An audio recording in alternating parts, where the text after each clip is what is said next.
Good afternoon. I have just finished attending a meeting of the North Atlantic Council at the level of foreign ministers.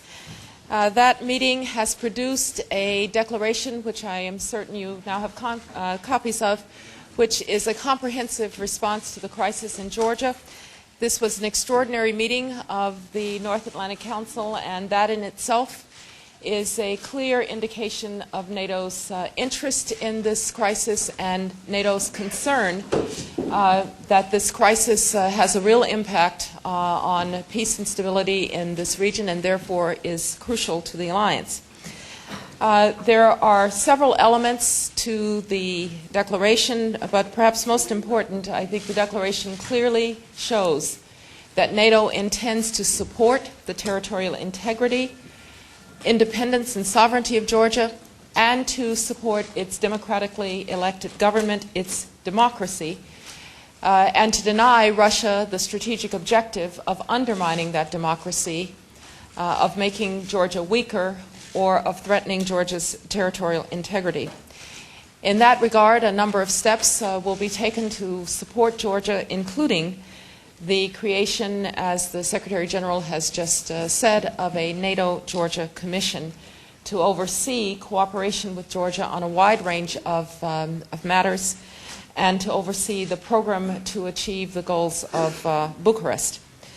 The Council reaffirmed the Bucharest Declaration of our heads of state, as well as developing this program of specific steps that we will take. Secondly, there was very strong language in the declaration and very strong language around the table of the need for Russia to honor the ceasefire commitment that its president has undertaken.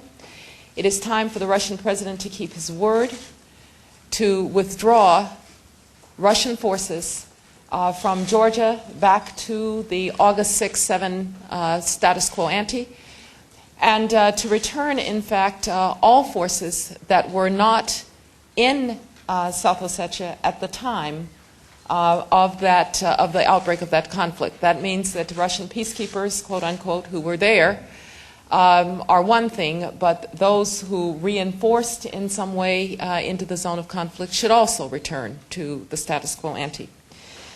Finally, this document is a very clear statement that this alliance, NATO, having come so far after the end of the Cold War and the collapse of the Soviet Union in achieving a Europe that is whole, free, and at peace, is not going to permit a new line to be drawn in Europe, a line between those who were fortunate enough to make it into the transatlantic structures and those who still aspire to those transatlantic structures. And thus, as I've said, there was the reaffirmation of Bucharest that the circumstances for Georgia and Ukraine to become members of MAP will be taken up by the ministers in December, as was envisioned in Bucharest, but that there will absolutely be no new line. NATO does not accept that there is a new line, and we are acting as if there is no new line. That is why both the establishment of the NATO-Georgia Commission and the meeting that will take place next week of the NATO-Ukraine Commission, as well as the visit of NATO permanent representatives to Georgia, are important steps that demonstrate that principle. I want to underscore that NATO has an open door policy to all European democracies that qualify for its membership. This is not a matter of forcing countries into one alliance or another. It is simply a matter of giving them the choice that free peoples deserve. And NATO stays true to that principle and stays true to the Bucharest Declaration that declared that Georgia and Ukraine, having declared that they wish to pursue a transatlantic future, will become members of NATO. Thank you very much. Let's start questions with Paul Richter from LA Times. Madam Secretary, Is the NATO-Georgia Commission a substitute for what the Georgians have really been asking for most passionately, which is some kind of military resupply and reinforcement? The NATO-Georgia Commission is a political body that will oversee the whole range of cooperative initiatives and possibilities with Georgia. I think you also heard the Secretary General say that there will be a team to assess Georgia's military situation and its needs.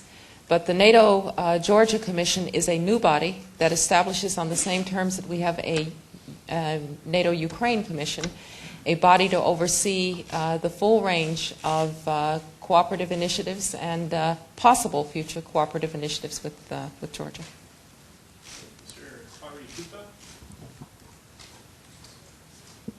Madam Secretary, what is the significance today of the decision by OSCE to send 100 military monitors? How long is that good for? And if the plan is to have an international peacekeeping operation in place at some point, what leads one to believe that the Russians would now be willing to do that when they opposed it previously? Do you have any indications of that? Well, on the OSCE monitors, we hope to get in very quickly because in conjunction also with point 5 of the ceasefire arrangement, there need to be international monitors so that these so-called special security arrangements do not need to be in place for very long. They're heavily prescribed already by the clarifications that President Sarkozy provided to President Saakashvili, but there is an expectation of an international monitoring force. That is the OSCE force. We're working very closely with Foreign Minister Stubb to make certain that those monitors will have all of the equipment that they need and the transport that they need to get in, and I'm very pleased that there appears to be agreement that those monitors should be deployed and deployed quickly. There will need to be an international peacekeeping force as a part of a broader resolution of the conflicts in both South Ossetia and Abkhazia, because there will have to be a peacekeeping force that is neutral. I think it's quite clear that Russia has become a party to this conflict. And the final question to Sylvie Lantone, AFP. Madam Secretary, the Europeans seem obviously reluctant to isolate Russia as you would like. They don't want to treat the Russia of today as the Germany of Weimar. Do you think these concerns are legitimate? Do you understand them? Well, Sylvia, the United States doesn't want to isolate Russia. It's the United States that has a strategic framework for cooperation with Russia that has everything in it, from economic cooperation to political cooperation, cultural cooperation, indeed, even offers of defense cooperation. So the United States doesn't seek to isolate Russia. The behavior of Russia in this most recent crisis is isolating Russia from the principles of cooperation among nations of the communities of states. When you start invading small neighbors, bombing civilian infrastructure, going into villages and wreaking havoc and wanton destruction of this infrastructure, that's what isolates Russia. And so it is not an act of the United States or Europe or anybody else to isolate Russia. It's what Russia is doing. And I would just call your attention to the language that there can be no business as usual with Russia while this kind of activity goes on. And so I want to be very clear. The United States sought precisely what we got in this statement, which is, most importantly, support for Georgia's democracy. Secondly, a very strong message that the Russian president ought to keep his word. And third, a very clear statement of principle from this alliance that a new line in Europe where Russia somehow asserts that there are those who cannot opt for a transatlantic future is unacceptable. Thank you.